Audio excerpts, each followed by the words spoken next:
नमस्कार। Janaki FM 106 megahertz तक जानकी समाचार में अपने के स्वागत है। राजन से सुनल जाओ समाचार। एखनु का मुख्य समाचार।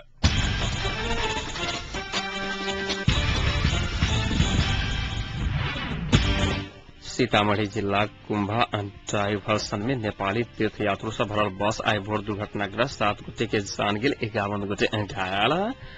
जनकपुरक जानकी मंदिर के आसपास गंदगी सब समस्या में।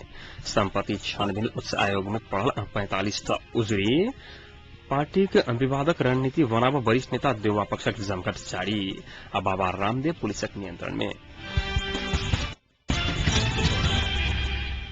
नेपालक महतरी संघ सीमा जुड़ल भारतक बिहार राज्य अंतर्गत परवला सीतामढ़ी जिला कुमा डाइभर्सन में नेपाली तीर्थयात्रु से भरल बस आई भोर दुर्घटनाग्रस्त भेला बाद 7 गोटे तीर्थयात्रु के मृत्यु भेल त 51 गोटे यात्रु घायल भेल अछि। मृत्यु भेल में से 2टा महिला रहल त बाकी पुरुष रहल अछि।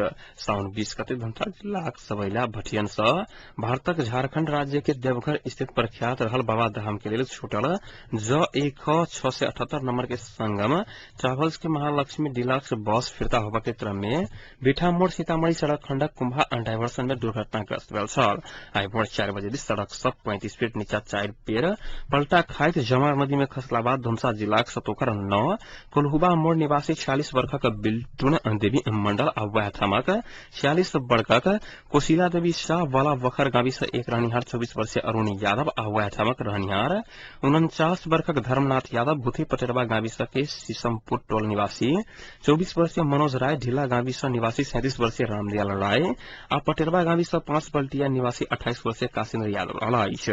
तेना दुर्घटना में पड़ि 51 गोटे घायल समेत भेल अछि। घायल मध्ये 13 गोटे के उपचार जिला अस्पताल जलेश्वर में भ रहल अछि त अन्य के उपचार भारत के सीतामढ़ी स्थित सदर अस्पताल में भ रहल जनाओल गेल अछि। घायल सम्बन्धी धुनसा वाला बकरा के कुंभ नारायण निवासी 45 वर्षक समुद्री यादव, मृतक धर्मनाथ यादव के पत्नी सोनावती देवी यादव, रामकाशी यादव, सतोखर 9 निवासी 48 वर्षीय शिवसती देवी, फतनी देवी, कुमरौत देवी निवासी राधे श्याम राय, सतोखर 9 कोल्हुबामड़ा रहनिहार राजू मंडल, 35 वर्षीय परमेश्वर शाह, मृतक काशिन्द्र के माय सुमारी देवी, सीता देवी यादी, राम काशी देवी लगायतक उपचार सीतामढ़ी जिला के सदर अस्पताल में भ रहल अछि। तहिना जिला अस्पताल जलेश्वर में गौरी देवी राय, राजवती देवी, सुभाष राय, शिव भक्ति देवी, लक्ष्मेश्वर शाह, पार्वती देवी मंडल सहित व्यक्ति सबके उपचार भ रहल मोहतरी पुलिस जनौलक अछि।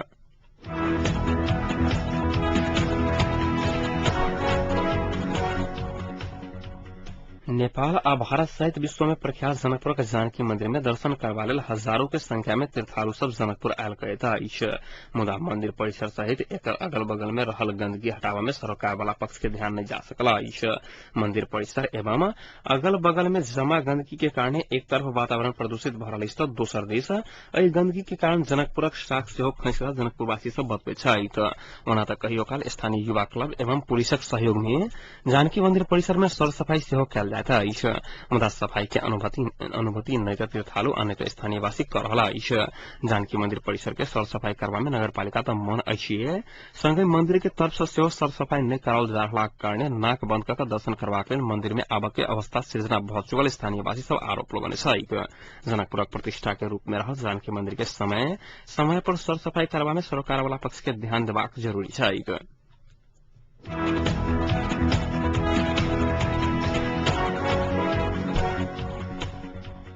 एकीकृत नेकपा माओवादी गठन करने संपत्ति छानबीन उच्च स्तरीय आयोग में 65 उजरी प्राप्त भेल अछि। साउन 11 गते से 3 बेर म्याद थपिकल लिखित मौखिक तथा सार्वजनिक ठाम में उजरी पीटिका रायकर समेत उजरी संकलन कयल गेला पर 65 उजरी प्राप्त भेल आयोग विज्ञप्ति जारी कर जानकारी देने अछि। आयोगक संयोजक अमिक शेरचंद जारी करने विज्ञप्ति में उजरी के काज आइ से संपन्न भेल अछि। प्राप्त उजरी सबक संबंध में छानबीन के काज आगाड़ी बढ़ाओल गेल अछि।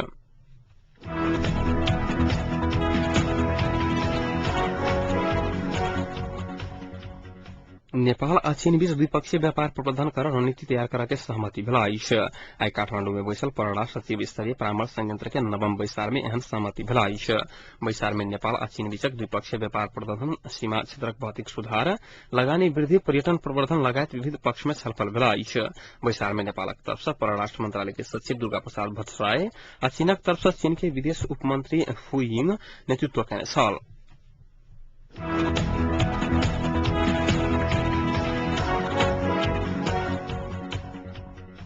पार्टी के आंतरिक विवाद के विषय में रणनीति बनावा वरिष्ठ नेता शेरबहादुर देउवा पक्षक जमघट काठमाडौँ में एखनो जारी रहलाइछ। देउवा निवास बुढ़ा नीलकंठ में जारी जमघट में सभापति कोइला के कदम अपन समूहक धारणा बनावा के विषय में छलफल भ रहल सहभागी नेता गोपालमान श्रेष्ठ जानकारी देने सहित अपना संग कोनो छलफल नहीं कर सभापति सुशील कोइला पार्टी के विभाग सब गठन करने कहित असंतुष्ट बनल कांग्रेस वरिष्ठ नेता शेरबहादुर देउवा समूह भावी योजना बनावा आई अलगे छलफल में जुटल आइछ। कांग्रेस सभापति कोइला पार्टी के विभाग सब गठन कला पर अपना सबसंग सलाह नहीं कहने देउवा समूह असंतुष्टि जन्मित आबि रहल आइछ। विभाग गठन संबंध में विवादक कारणे करीब 9 महीना के बाद भारतीय संस्था पुनर्गठन कर मिलल कांग्रेस के विवाद फिर बादल आइछ।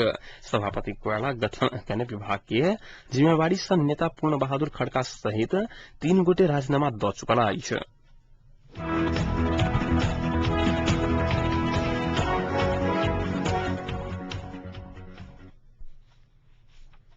विभिन्न 17 राजनीतिक दल में आबद्ध भारतीय विद्यार्थी संघ संगठन प्राविधिक शिक्षा तथा व्यावसायिक तालिम परिषद सीटीभीटी के विभिन्न मांग राख काल्हि से लगाउने ताला आई खुजल आइछ।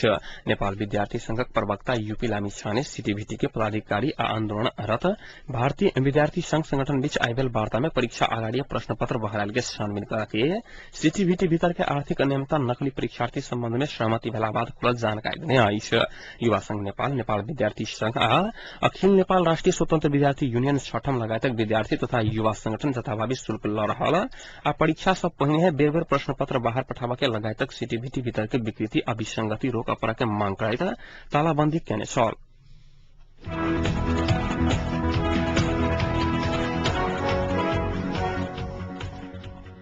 नेकपा एमाले के नेता केपी शर्मा ओली आपके राजनीतिक संकट के निकास के लिए लोकतांत्रिक शक्ति के नेतृत्व में राजनीतिक सहमति के सरकार गठन हेबाक चाही बतौने सहित पेश जुटाई नेपाल पर्सा कहने पत्रकार सम्मेलन में ओली संवैधानिक रिक्तता आ राजनीतिक संकट संगै देश एखन द्वंद आ मुठभेड़ तरफ देखलाइत जा रहल टिप्पणी करने छलखिन। वर्तमान सरकार गठबंधन नैतिक तथा नैतिक आधार गुमा चुकला कारणे जल्दीय सहमति के सरकार बनवा के वातावरण सृजना होबाक चाही बतौने छलाइत। राजनीतिक सहमति में नव सरकार गठन सहमति के आधार में निर्वाचन आ ओहि के लेल आबय वाला संवैधानिक आ कानूनी अड़चन समाधान करके लेल राष्ट्रपति के आग्रह करके सेहो ओली बतौने छलाइत। ओली आप संविधान के निर्वाचन संभव नहीं रहला कारणे संसद वा प्रतिनिधि सभा के निर्वाचन होबा चाही हुनक तर्क छलाइन।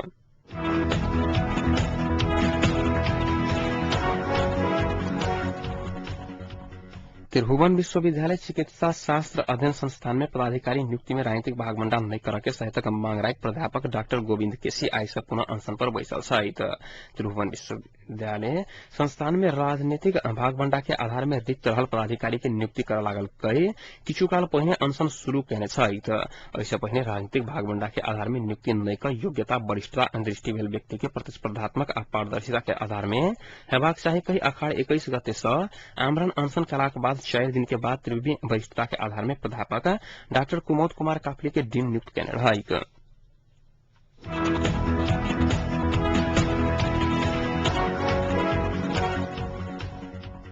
प्रधानमंत्री डॉक्टर बाबूराम भट्टराई देश के निकास के लिए आ मात्र 2टा विकल्प रहल बतौने सहित प्रधानमंत्री भट्टराई राजनीतिक दल सबके सहमति करके किछु दिन के लिए संविधान सभा के पुनर्स्थापना करक चाही वा संविधान सभा के निर्वाचन कराक मात्र देश के निकास भेल तो बतौने सहित आई पोखरा में पत्रकार महासंघ कास्की आयोजना के स्वर्गीय दयाशंकर लालिछी स्मृति पत्रकारिता सम्मान कार्यक्रम में भट्टराई एहन बात बतौने सहित यदि 5 सूत्रीय सहमति अनुसार आगा बढ़क लेल सब दल सहमत भेल तो अपने राजीनामा द देव बतौने सहित एक दूसर प्रसंग में कोनो भी हालत में पोखरा विमानस्थल बनत हो बतौने सहित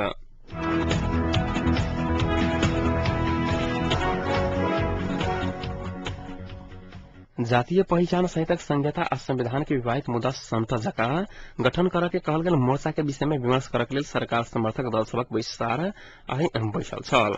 सरकार में रहल सरकारक समर्थन करय वाला 21 दलक बैसार में ऐसे पहिने गठन करके लेल तय कयल गेल गठबंधनक विधान आ कार्ययोजना के विषय में विमर्श भेल छल। ऐसे पहिने बृहस्पति दिन बैसार में संघीय लोकतांत्रिक गठबंधन बनबाक सहमति भेल छलाइक।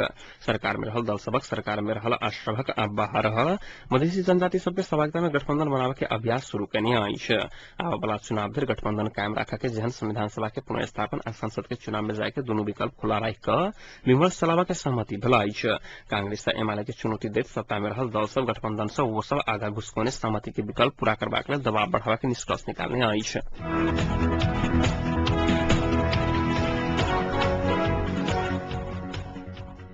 योग गुरु बाबा रामदेव के संसद भवन से 3 किलोमीटर की दूरी पर रंजीत सिंह ओवर से पकड़ाव किया गया।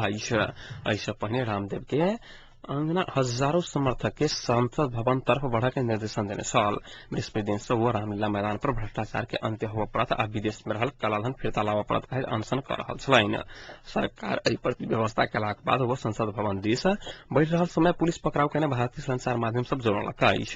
बृहस्पति दिन बीजेपी अध्यक्ष नीतीश गोतकर आई जनता दल यूनाइटेड के अध्यक्ष शरद यादव के हुनक समर्थन में अनशन स्थल पर मंतव्य रखने चल हुनक प्रमुख सहयोगी आचार्य बालकृष्ण जाली कागजात के अभियोग में थुना में रहला।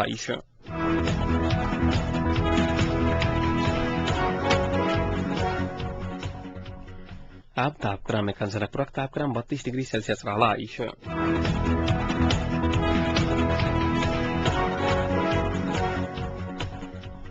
प्रमुख समाचार अंत में पुनः एक बार फिर से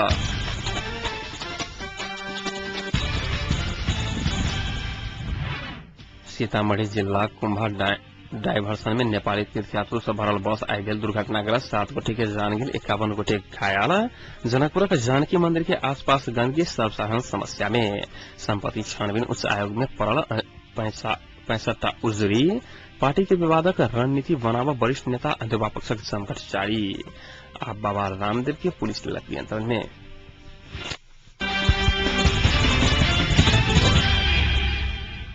संग आज जानकी समाचार एक संपन्न होते समाचार कक्षक संपूर्ण सहकर्मी के संग हम राजन आज्ञा चाहब समाचार दोसर बुलेटिन के संग काल भोर उपस्थित बेटा करब ताधर के सुनते जानकी एफएम 106 मेगाहर्ट्ज। नमस्कार।